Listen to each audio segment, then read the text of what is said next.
we think of grief as something to be avoided. And yet several major sections of the Bible were written through tears, written to the hurting and persecuted, recording the prayers of the afflicted and confused, chronicling the cries of the distressed and oppressed. The Bible touches on every part of the human experience, from the greatest of joys reaching to the deepest of sorrows.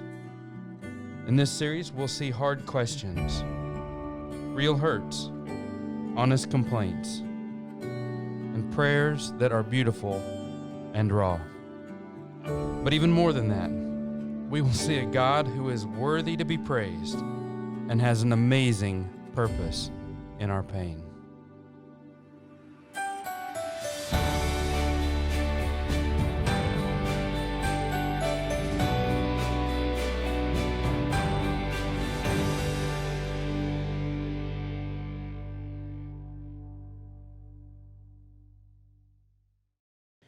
You know, it's hard to find a book of the Bible that doesn't somehow record grief, sorrow, and loss. And it's much like our own lives. It's hard to find a person whose life hasn't been touched by pain, who hasn't been touched by the searing loss of a loved one, betrayal of a friend. We've all felt that. We've all been there. We've all been at that moment where we cried out to God, or we cried out because of the pain or the hurt that was inside of us. There's a word that I want us to focus on. You're going to hear a lot of it during this short series. It's called lament. L-A-M-E-N-T, lament. And it means a passionate expression of grief or sorrow. A passionate expression of grief or sorrow. It is that deep hurt. It is that expression of deep sorrow that we feel, often accompanied by tears. You know, if you think about it, if we're looking at the Bible this morning and seeing how it relates to our life, think about this for a moment, that the Bible, a big part of the Bible chronicles the path of God's people. From the preparation of His people, the choosing of His people, the deliverance of His people, the presence that He has presented to His people, the use and function of His people. And if you think about it, no instance in the Bible is probably more clear regarding the people of God. It's not just that they were blessed, but that they were familiar with grief, sorrow. They were a people known to spend seasons of lament, whether it was through their 400 plus years of bondage as slaves in Egypt, or whether it was being carried off captive by the Babylonians for 70 years. Whatever it was, they have known lament. They have known what it is to sorrow and to grieve. They have known the passionate expression of sorrow and grief. Most of the Old Testament prophets were meant to have known to be lamenters or weepers. Jeremiah was referred to as the weeping prophet, and even Jesus, our Lord, was known as a man of sorrows. The shortest verse in the Bible, in John 11, is Jesus wept. But why did God's people lament so often? I want us to think about that because I think it has extraordinary impact on our life too, because we're talking about grief and how God uses our grief and what that looks like, because a lot of us are in stages of grief or lamenting during this particular season. So we ask ourselves the question, why were God's people lamenting so often? Why do we maybe find ourselves grieving or sorrowful so often? There are three reasons, I believe. One is this, is that we live in a fallen world. Sin has wrecked this world. God is restoring it right now and will ultimately restore it completely. But right now, we live in this fallen world. Because of sin in our life and sin in the life of others, even the whole creation groans, the book of Romans tells us in chapter 8. Sin Sin is one of the reasons we lament. Sin is the reason we grieve over the death of someone. Sin is the reason we grieve over shortcomings and failures. I believe there are two other reasons. One of the reasons why God's people lamented so much was because God disciplines those He loves. Hebrews chapter 12, verse 6 gives us that promise. That all those that God loves, He disciplines. He chastens them. He disciplines us because of His great love for us. And we know that God loved His people in the Old Testament. He loved them greatly. He set them apart as a unique and distinct nation of all other nations on the earth. And because of the great love that He had set on them, He also brought about discipline in their lives. We too lament sometimes because of discipline. The loving yet chastening hand of God that comes into our life. But number three, why did God's people lament so much? Not just because of sin. Not just because of His loving discipline on their life. But I believe they lamented so much because they knew what it was to have experienced some of the richest blessings of God. Now think about this in your life for a moment, believer. Sin doesn't just take away and tear down, causing us to grieve. We don't just grieve under the disciplining, loving hand of God. We also grieve when something is taken from us because we knew what it was like to have it. God's people lamented over the fact that they were taken captive out of the land of promise. Why were they grieving so much? Because they knew the great land that God had given them.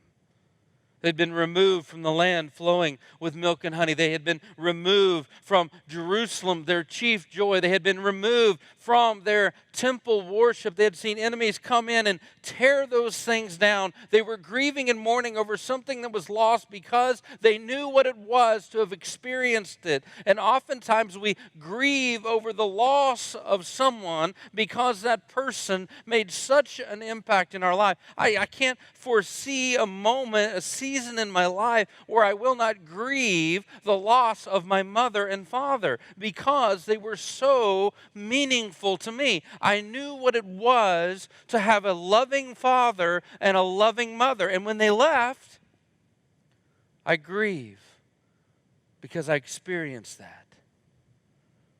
As followers of Christ, we know what it is to experience joy. A joy so high and so rich that the world can't touch it. We know what it's like to experience the favor and the blessings of God. We know what it's like sometimes when those things seem distant because we've tasted them, because we've experienced them. When they're gone, or we think they're gone, or they're perceived to be gone, let's just be real. Many of you are lamenting the fact that we're not able to worship like we once were. And you're grieving and lamenting and sorrowful over that because you remember that sweet expression of fellowship.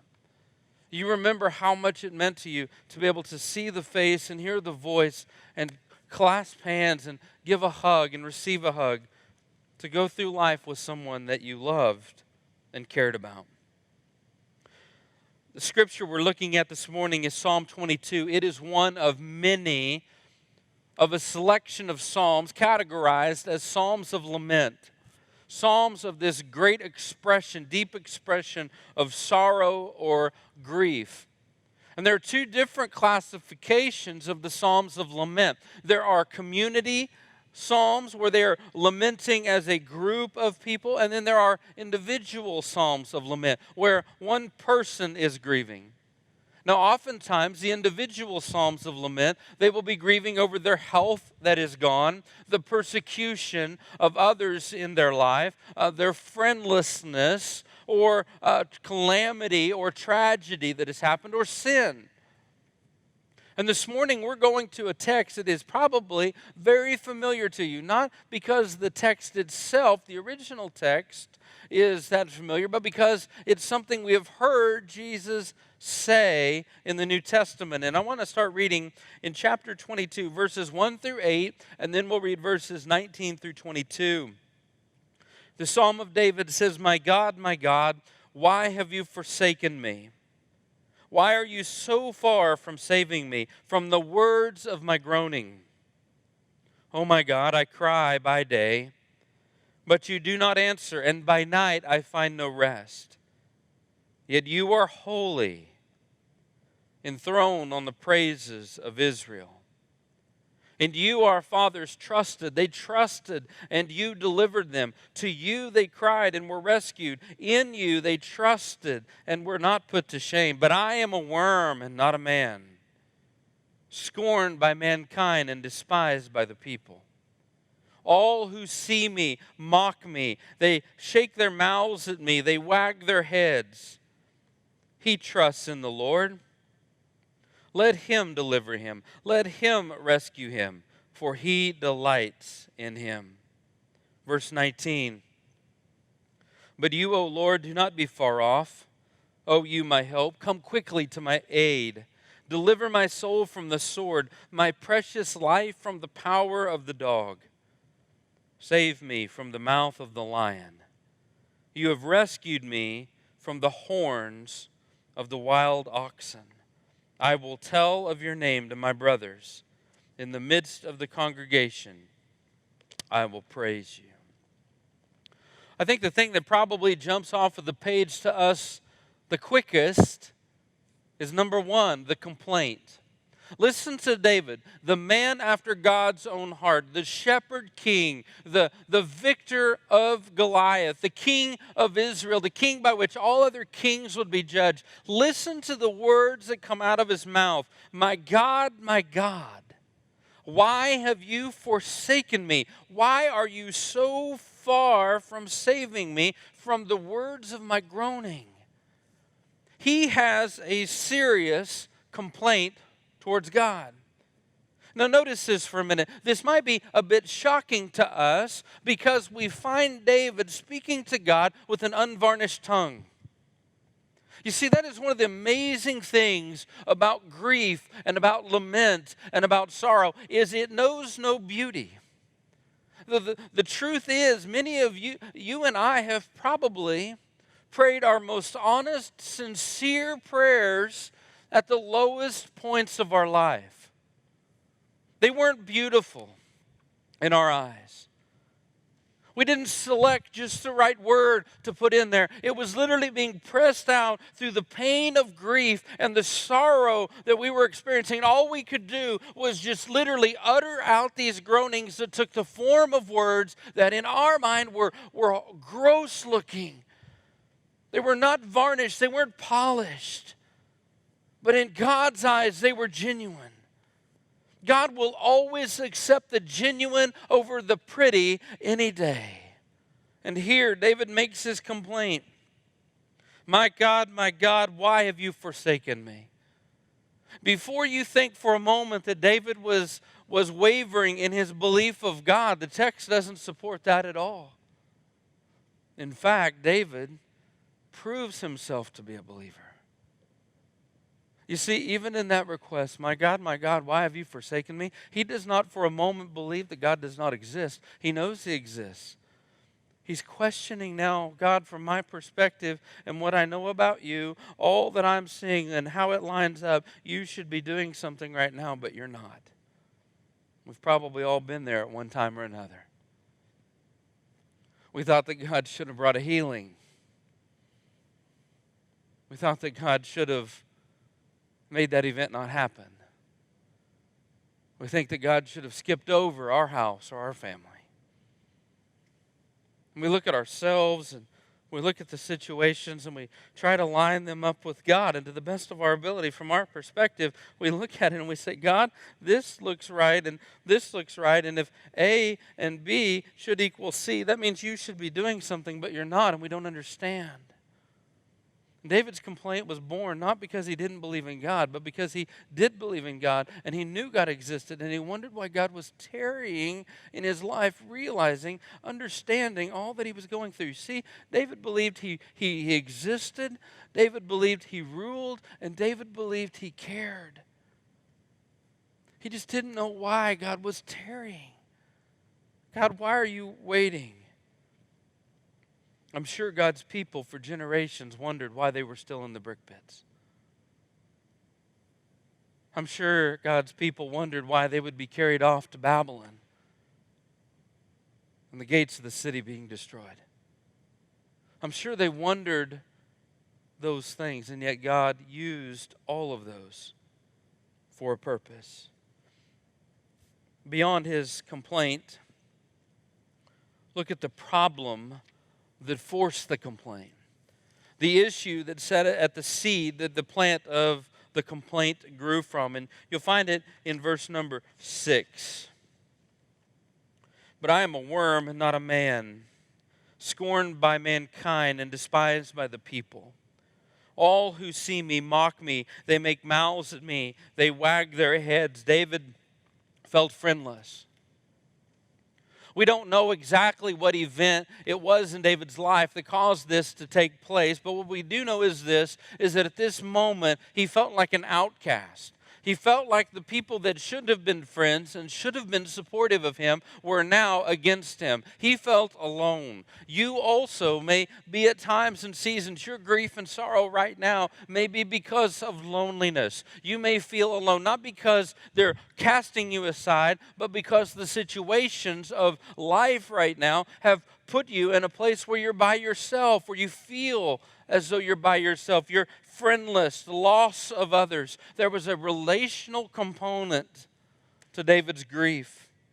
In verse number 8, Scripture says, he trusts in the Lord, let him deliver him. Let him rescue him, for he delights in him. David is now hearing that those that are there are taunting him and mocking him. They're not just happy for David to be alone. They want to inflict maximum punishment on David. And they're saying this, in your low estate, in your pain, in your hurt, I want you to know that it's not enough for them to just push him down. They want to bury him.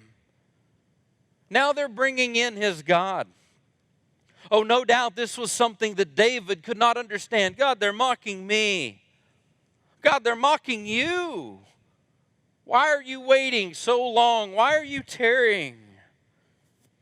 It was not just friendlessness, there was persecution. Verse 17, he says, they stare and they gloat at me. There was not just a relational aspect, there was a spiritual aspect of the problem. In verse 11, he says, be not far from me, for trouble is near, and there's none to help. Here it is fear and uncertainty of the future. David saw himself in a situation where he was being attacked in a figurative sense by bulls. Powerful bulls that would run him and gore him and stomp him. That's what David saw in his enemies. David exhausts almost the animal kingdom here. He says, God, I'm surrounded by powerful bulls. I'm surrounded by wild oxen. And even in this psalm, he refers to them as lions and dogs. David sees a crushing enemy. He sees his foes as a pack of dogs surrounding him, waiting to take him down. He sees their ferociousness as that of a lion. It was not just a relational or spiritual problem, it was an emotional problem. And on top of all of that, there was a physical aspect as well. David said, all of my bones are out of joint. My heart melts within me like wax. My tongue cleaves to my jaw. David, in every possible way, was afflicted. Because he knew God exists. Because he knew God rules and reigns in his sovereignty. Because he knew God cared about him. he couldn't justify what he saw as a delay from his perspective. Number 3, he tells us what his need is. He moves from the complaint and the problem now to the need. He needed rescue. Verse 1. Verse 11, he needed God's nearness.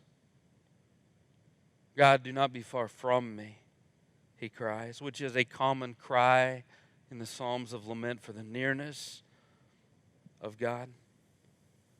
And in verses 19 through 20, he uses these words: help, deliver, save, and rescue. God, the problem is everybody is against me right now. I'm sick, I'm weak, I'm hurting, I'm alone. They're mocking me and gloating over me. God, you're not here. God, this is what I need. I need you to save me. I need you to rescue me. I need you to conquer the bad guys and get them away. Think about that. That's what we want. When you and I are grieving, when we're hurting, when we're in pain and sorrow is holding on to us, what do we want? More than anything, we want the sorrow and the grief to go away. We want God to come in and remove it, or at best, replace it. We want those sorrows of an evening to be replaced with joy that comes in the morning. That's what we want, and that's what David wanted.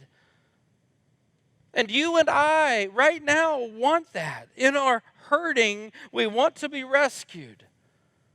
We want God to replace the pain with joy. Something happens in the text. Something dramatic happens in this story. In verse 19, he says, but you, O Lord, do not be far off. O you, my help, come quickly to my aid. Listen to verse 20.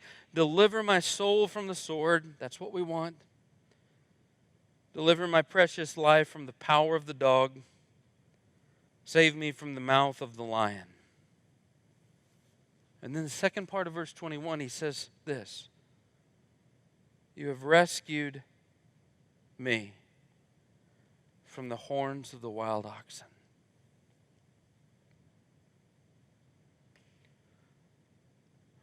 In some way, at some time, David was answered. The ugly cry, the groan, the unvarnished words, the tears, all of that touched the heart of a compassionate, caring God. And what is remarkable is this. Throughout this psalm, David clearly outlines the problem, using very descriptive words. But when it comes to the answer, all he says is, you answered me. That's it.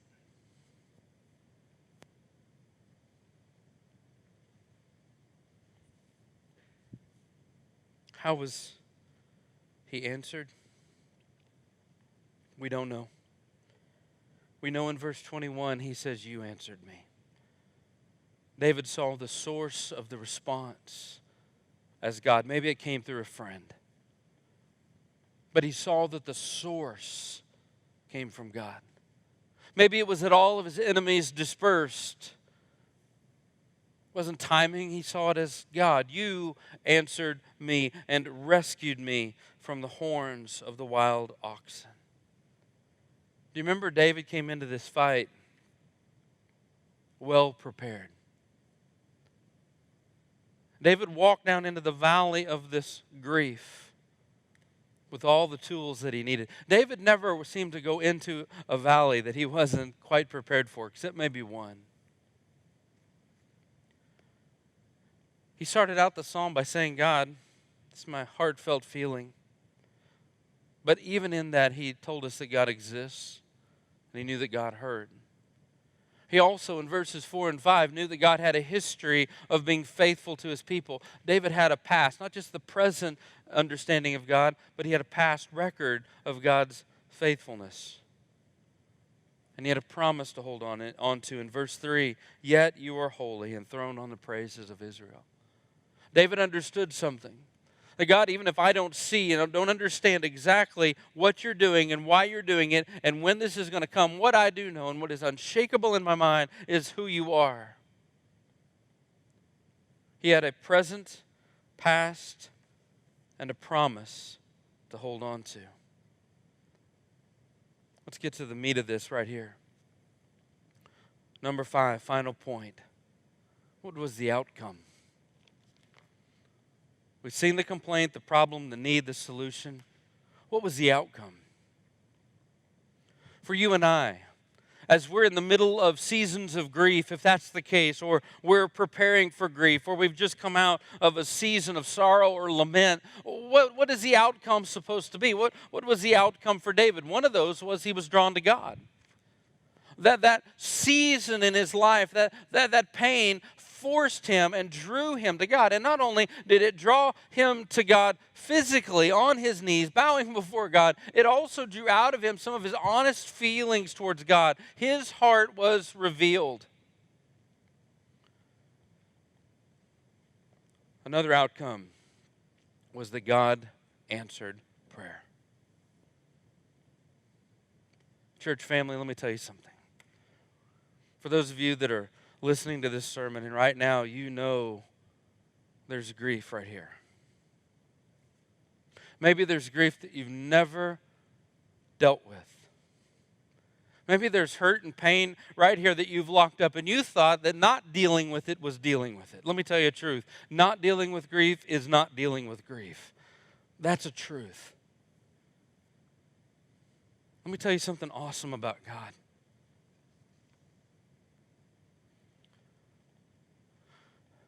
We want God to get us out of those seasons.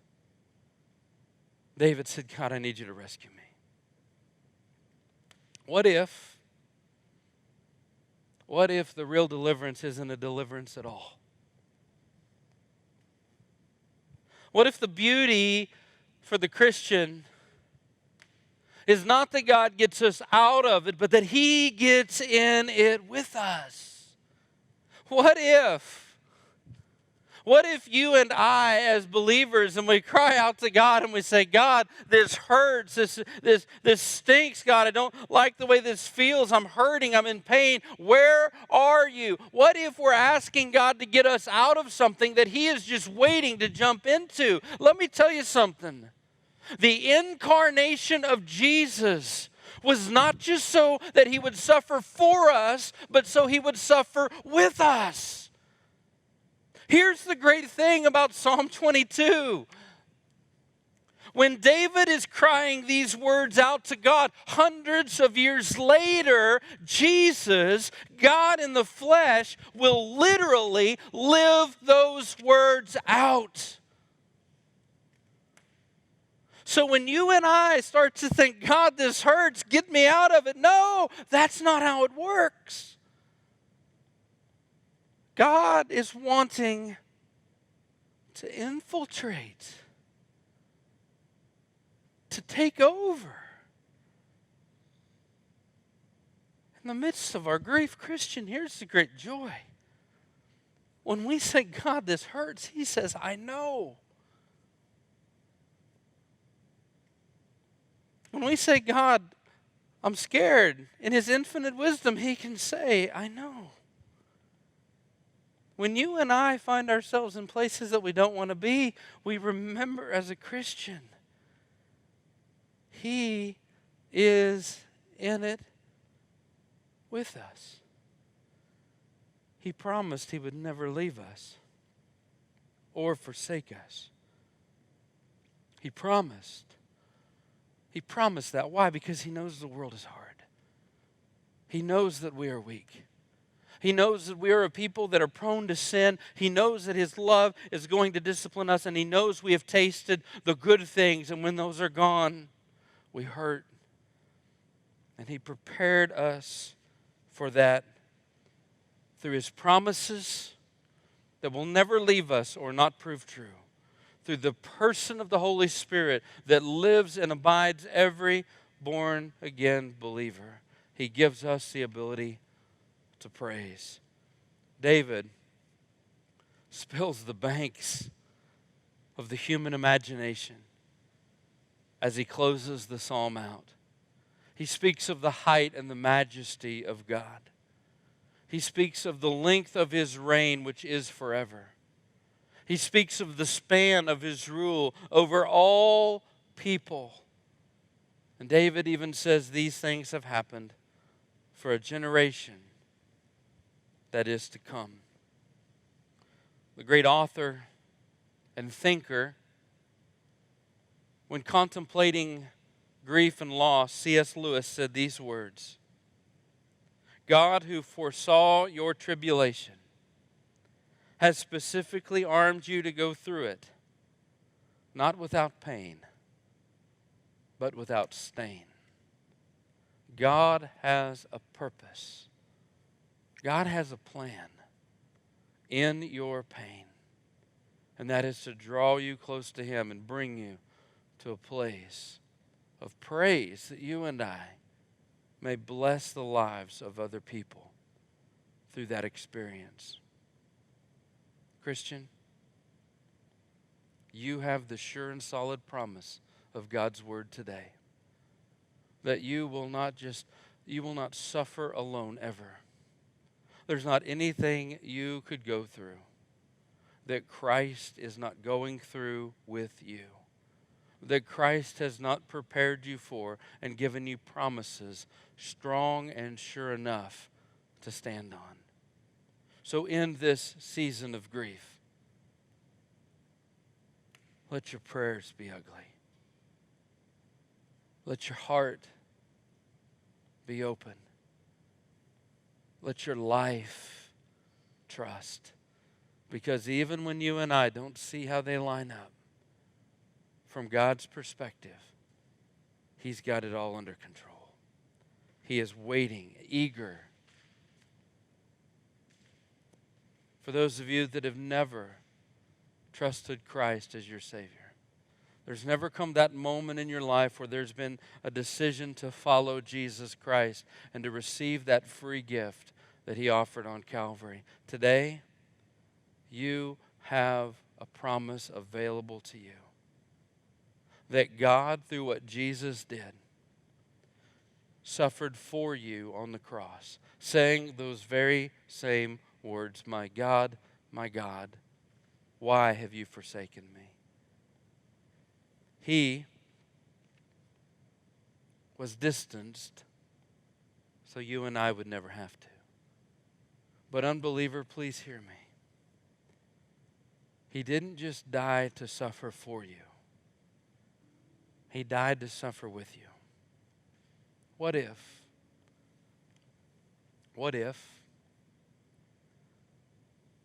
that pain, that loss of a friendship, of a relationship, loss of freedom, what if whatever it is you're grieving about right now were to bring you face to face with Jesus? What if right now all of the uncertainty of your life was able to bring you to this place where you could hear that there is a God that loves you more than you will ever know, knew about you long before you ever knew of Him, and loved you before you ever loved Him.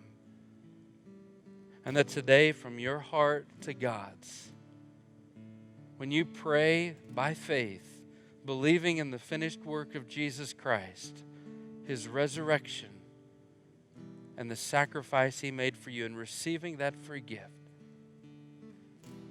you will pass from death into life. I don't say that He'll take that grief away, but I say that He has a plan and a purpose for it, and that He will never leave your side from this moment on.